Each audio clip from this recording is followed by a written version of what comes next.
Hello friends, कैसे हैं आप लोग? आई होप बढ़िया होंगे, मस्त होंगे। ठीक है ना। तो आप लोगों का स्वागत है आपके यूट्यूब चैनल पर। ठीक है ना। तो आज मैं आप लोगों के साथ वर्ल्ड ज्योग्राफी की क्लास लेकर आया हूँ और हैंड जो रिटन नोट होते हैं वो रहेंगे इसमें पूरे। तो मैं सिर्फ रिवाइज कराने के पर्पज से आया हूँ। ठीक है ना। अभी तक तो आप लोगों ने सारा पढ़ लिया होगा। ठीक है ना। तो उसके बाद सिर्फ बस यानी एक क्विक रिवीजन है। सिर्फ आधे घंटे में हमारी इस पीडीएफ में से यानी कितने से पेज हैं, यानी 37 पेज है। 37 पेज में से आज हमारे कवर जितने हो जाते हैं उतने आज अपन लोग कवर करेंगे। थोड़ा समझ समझ के चलेंगे, उसके बाद अपन लोग इसके। ठीक है ना। तो स्टार्ट करें। चलिए। यानी तो ब्रह्मांड है, आज हम किससे स्टार्ट कर रहे हैं, यानी यूनिवर्स से। ठीक है ना। तो यानी किससे, यानी बिग बैंग थ्योरी क्या होती है? यह है ब्रह्मांड की उत्पत्ति से संबंधित, यानी जो बिग बैंग थ्योरी है यानी यूनिवर्स के, यानी ये किसके, ब्रह्मांड की उत्पत्ति से संबंधित। ठीक है।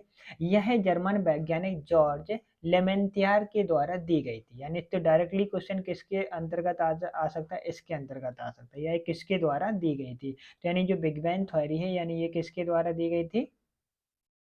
जॉर्ज, हाँ, किसके द्वारा दी गई थी?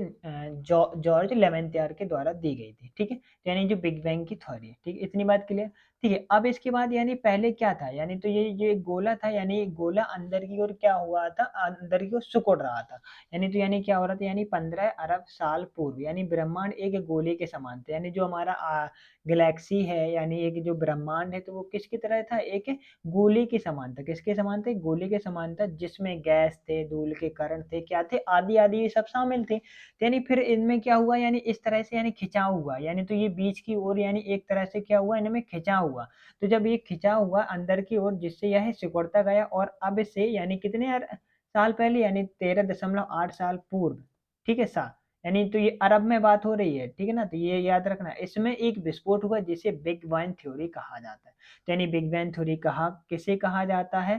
तो यानी 15 अरब साल पूर्व यानी पहले की बात है, ब्रह्मांड में एक गोले गोले के समान था, जिसमें क्या थे, धूल थे, कण थे, मिट्टी के कण, गैसेस थी, ये सभी शामिल शामिल था। तो यानी उनमें क्या हुआ, आपस में खिंचा हुआ, वो भी खिंचाव कहाँ के ओर होगा, अंदर की ओर खिंचा हुआ, जिससे यानी वह सिकुड़ता गया। और कब से यानी अब से कितने अरब साल, यानी 13.8 अरब पूर्व पहले इसमें क्या हो गया, एक विस्फोट हो गया, जिसे क्या कहा गया, बिग बैंग यानी महाविस्फोट कहा गया।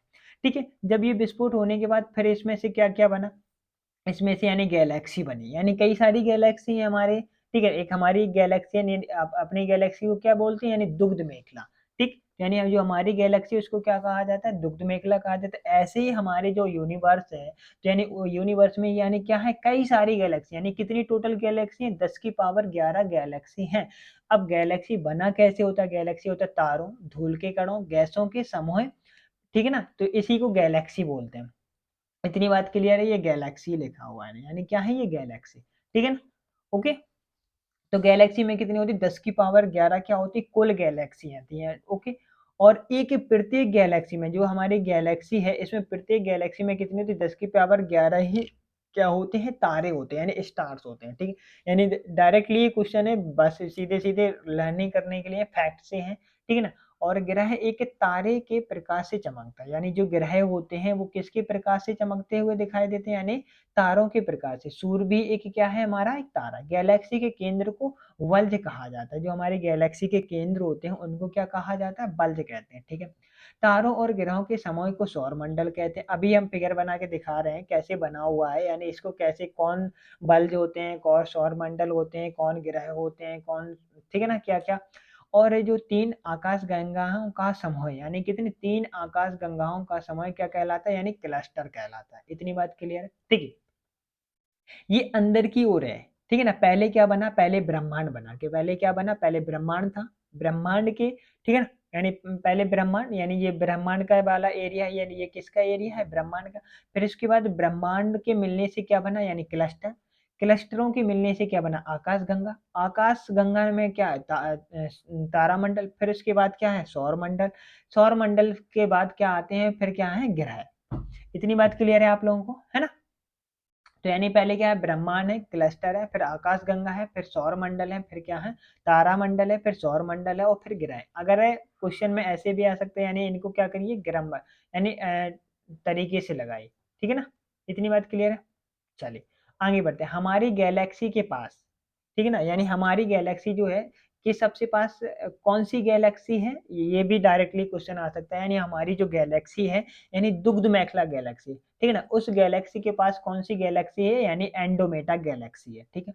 हमारे सूर्य के पास सबसे पास वाला तारा, यानी हमारे जो सूर्य के पास, यानी हमारा सूर्य है उसके सबसे पास वाला का तारा कौन सा है, प्रॉक्सिमा सेंचुरी, यानी सेंचुरी से लर्न कर लीजिए, यानी सेंचुरी, CENTU, यानी हमारे सूर्य के पास सबसे पास वाला तारा कौन सा है, यानी प्रॉक्सिमा तारा है। कौन सा तारा है, प्रॉक्सिमा, ठीक है। हमारे सौर मंडल का सबसे चमकीला तारा कौन सा है, यानी साइरस, या बोलते हैं डॉग स्टार, क्या बोलते हैं, डॉग स्टार, ठीक है। तो यानी हमारे जो गैलेक्सी है उसके सबसे पास कौन सा गैलेक्सी है, यानी कौन सी गैलेक्सी है, यानी एंडोमेटा, कौन सी है, एंडोमेटा, ठीक है। हमारे सूर्य के सबसे पास वाला तारा कौन सा है, यानी प्रॉक्सिमा सेंचुरी, यानी कौन सी है, प्रॉक्सिमा सेंचुरी। हमारे सौर मंडल का सबसे चमकीला तारा या कौन सा बोलते हैं, सबसे चमकीला तारा क्या है, साइरस, या इसको क्या बोलते हैं, डॉग स्टार, तो यानी क्या बोलते हैं, डॉग स्टार। इतनी बात क्लियर है, ठीक है। अब इसके बाद आ जाते हैं हमारा जो यानी तारे, यानी यानी तारों का जीवन काल कैसे हुआ, है ना। तारों का पहले जीवन काल कैसे था, यानी ये तो हमारी क्या है, प्रारंभिक अवस्था, यानी ये जैसे प्रकाश का, ठीक है ना,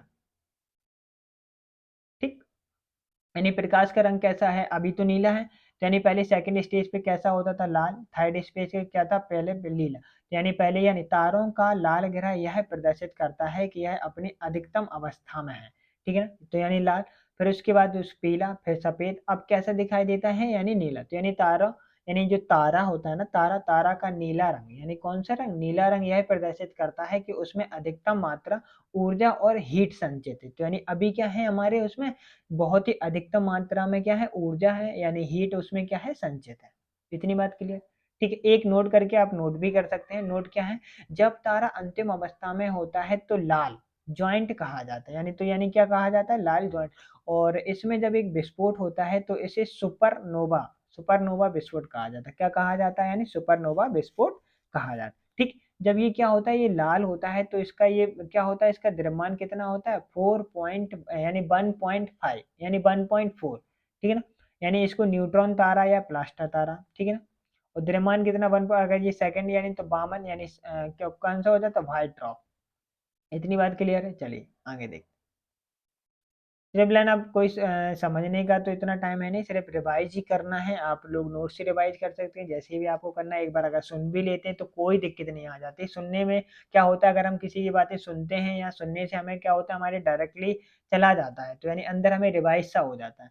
और वो अगर आप पढ़ के कॉपी खोल के बैठ के पढ़ेंगे तो मजा नहीं आता है ना। बोल बोल के, अगर आप कोई बोल बोल के सुनाता है, आपको अच्छे से समझा दे, ठीक है ना। यदि सुपरनोवा विस्फोट के बाद, यानी किसके बाद, यदि सुपरनोवा विस्फोट के बाद टूटे भाग का द्रव्यमान सूर्य के द्रव्यमान का, यानी सूर्य के द्रव्यमान का कितना होता है, तो 1.4 गुना हो जाता है, तो यह तारा कौन सा, प्लसर तारा कहलाता है। यानी तो यह तारा कौन सा तारा कहलाता है, यानी प्लसर, यानी सुपरनोवा विस्फोट के बाद, किसके विस्फोट के बाद, यानी सुपरनोवा विस्फोट के बाद टूटे भाग का द्रव्यमान अगर सूर्य के द्रव्यमान से कितना होता है, यानी 1.4 गुना ज्यादा होता है, तो यह तारा कौन सा होता है, प्लसर तारा कहलाता है, ठीक है। यदि विस्फोट के टूटे भाग का द्रव्यमान सूर्य के द्रव्यमान से 1.4 गुणों से कम होता है, तो यह सफेद वामन कहलाता है, ठीक है। तथा यही बाद में क्या बन जाता है, यानी काला वामन। जब व्हाइट होगा तो थोड़ी देर बाद क्या हो जाएगा, काफी टाइम बाद क्या हो जाएगा, तो यानी ये किस में परिवर्तित हो जाता है, यानी काला वामन में डिवाइड यानी परिवर्तित, ठीक है।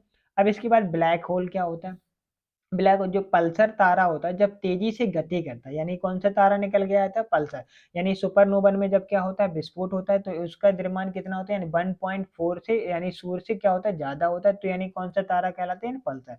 और जो जब पल्सर तारा जब तेजी से गति करता है तो ई इलेक्ट्रॉन, जब भाई इलेक्ट्रॉन चक्कर लगा रहे होते हैं, यानी तो क्या कर रहे थे, इलेक्ट्रॉन चक्कर लगा रहे, जब ये तेजी से गति करते हैं तो ई इलेक्ट्रॉन क्या हो जाता है, यानी बाहर निकल जाता है, ठीक, बाहर निकल, तथा केंद्र में न्यूट्रॉन व प्रोटॉन में क्या हो जाएगा, इतना आकर्षण होता है, तो यानी फिर यानी न्यूट्रॉन होते प्रोटीन में क्या होने लगता है, आकर्षण होने लगता है कि सारा मास एक जगह एकत्र हो जाता है और ब्लैक स्पॉट बनता है। क्या बनता है, एक ब्लैक स्पॉट बनता है, इसी को ब्लैक होल कहते हैं। ब्लैक होल किसे कहते हैं, जब जो पल्सर तारा होता है तेजी से क्या करने लगता है, गति करने लगता है, तो जो इलेक्ट्रॉन होता है वो क्या कर जाता है, निकल जाता है, और केंद्र और इलेक्ट्रॉन, ठीक है ना, केंद्र में इलेक्ट्रॉन और प्रोटॉन में क्या होने लगता है, इतना आकर्षण होता है कि मास यानी मास जो होता है, द्रव्यमान होता है, एक जगह क्या हो जाता है, एकत्र हो जाता है, और इसी को क्या कहते हैं, ब्लैक स्पॉट कहते हैं। जो ब्लैक स्पॉट होता है इसी को हम लोग क्या कह देते हैं, यानी ब्लैक होल कहते हैं।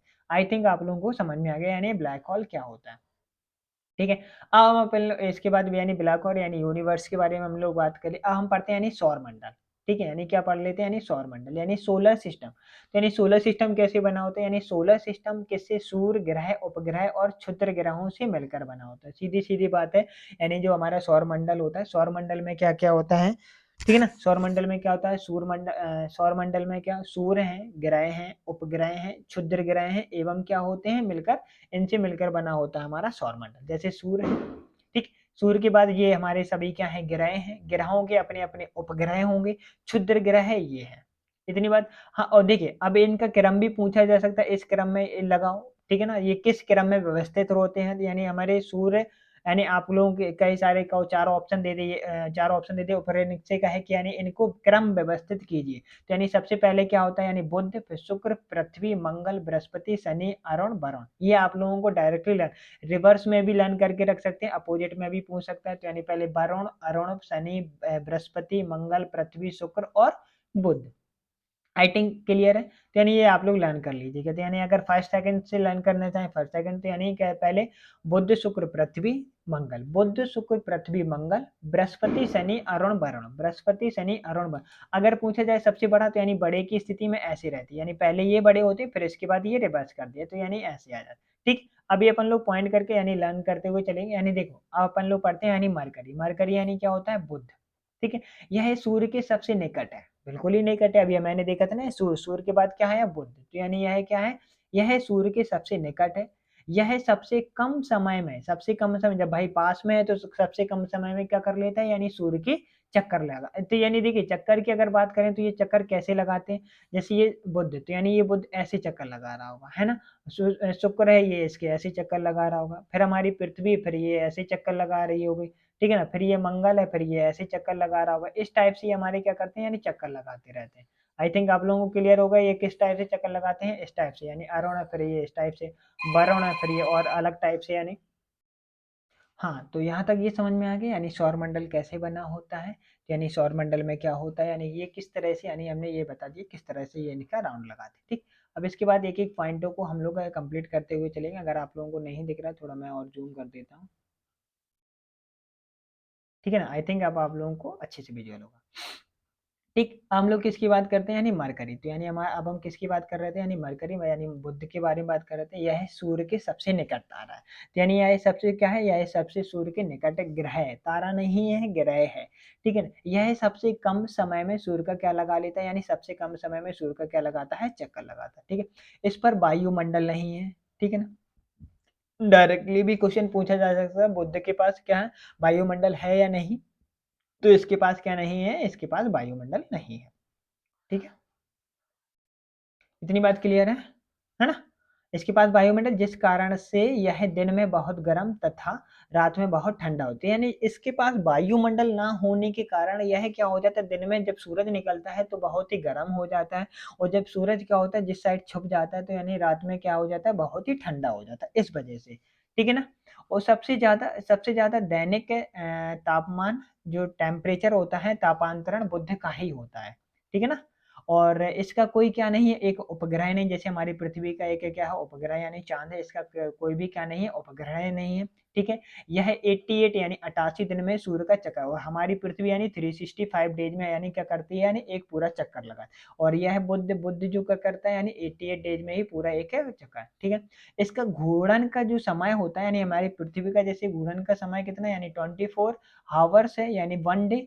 ठीक है ना, इसका घूर्णन का समय कितना होता है, यानी 56 आवर्स, यानी 56 यानी 59 आवर्स होते हैं। यानी कितने होते हैं, जैसे हमारा एक दिन 24 घंटे का होता है, वैसे इसका एक दिन कितने का होता है, यानी 59 आवर्स का होता है। अब हम लोग इस किसकी बात करते हैं, यानी शुक्र ग्रह की, यानी वीनस। ठीक है ना। तो वीनस क्या होता है, यह सूर्य के कौन से स्थान पर है, यह सूर्य के सेकंड स्थान पर है, यानी सेकंड स्थान पर है। ठीक है ना। पहले स्थान पर कौन है हमारा,